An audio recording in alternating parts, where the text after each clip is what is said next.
I wanted to talk about it during this recap game because the Bears went for it three times on fourth down, didn't get it either of the times, and ultimately left 9 points on the table in regulation, which would have ended the game right then and there.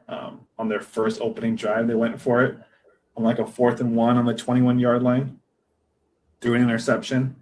Another time they were on the 32-yard line, so not, or maybe 31, 32-yard line, so not a crazy kick, but 48, 49-yard field goal.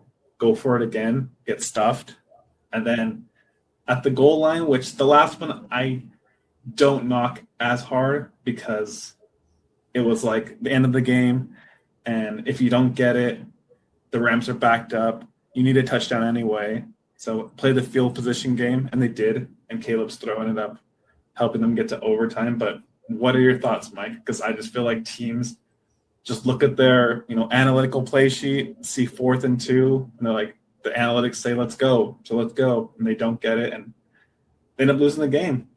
Yeah, I mean, you have to also take into account like how many times like they've done that. Same with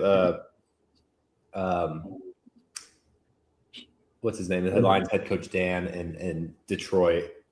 Like how many games has he won that way? Like by going for it on 4th down or going for 2. And there's actually a question a reporter asked Ben Johnson at the end of that game, asking him, "Hey, why didn't you go for 2 at the end of regulation?"